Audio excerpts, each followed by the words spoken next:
ওই মন্দির ভেঙে মসজিদ বানিয়েছে মুগলরা, কিন্তু হৃদয়ে মন্দির ভেঙে হৃদয়ে মসজিদ বানানো সম্ভব?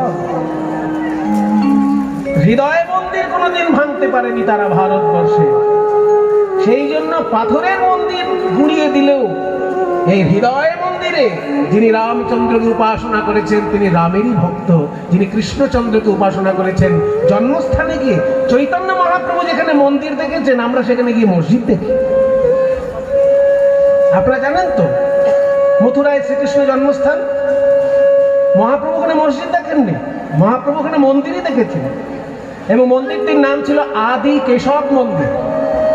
মন্দিরটার নাম আদি কেশব মন্দির। মহাপ্রভু সেই মন্দিরে প্রণাম করেছিলেন, কিন্তু মহাপ্রভু প্রণাম করে আসার পরে সেই মন্দিরটি ভেঙে বিশাল মসজিদ বানানো হয়।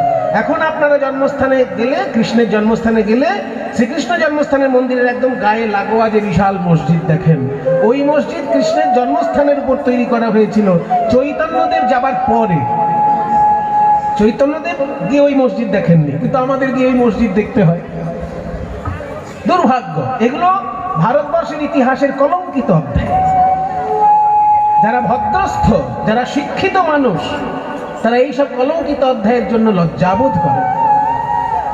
আমার ভারতবর্ষ পৃথিবীর মধ্যে আশ্চর্য দেশ, কারণ এখানে হাজার হাজার বছর আগে যে মন্ত্রে বিবাহ হতো এখনো সেই মন্ত্রে বিবাহ হচ্ছে। আর মন্ত্রের অর্থটা এত গভীর, ভাবলে অবাক হতে হয় যে একটা ছেলের সঙ্গে একটা মেয়ের বিয়ে হচ্ছে, সেখানে দেহটার কোনো উল্লেখই হলো না, হৃদয়কে উল্লেখ করে মন্ত্র।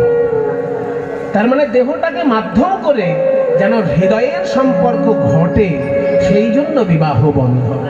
আর হৃদয়ের সম্পর্ক ঘটলে ধর্ম পালন পরিষ্কার পরিচ্ছন্ন ভাবে হবে। সেই জন্য মুনি ঋষিগণ বলেছেন যদিদং হৃদয়ং মম তদস্ত হৃদয়ং তব। আজকে সকাল বেলায় সেই জন্য যেটা বলছিলাম, যে কথা বলতে গিয়ে এইদিকে চলে এলাম, সেটা হলো আদম শব্দটা। এই আদম শব্দটা আপনারা সবাই জানেন, আমরাও জানি। তিনটে ধর্মের মানুষ মনে করেন যে আদম হচ্ছে আদি পুরুষ, মানব জাতির আদি পুরুষ হিসেবে আদমকে চিন্তা করা হয়। তিনটে ধর্ম মনে করে। কোন কোন ধর্ম? ইসলাম ধর্ম মনে করে, খ্রিস্টান ধর্ম মনে করে, আর ইহুদি ধর্ম মনে করে।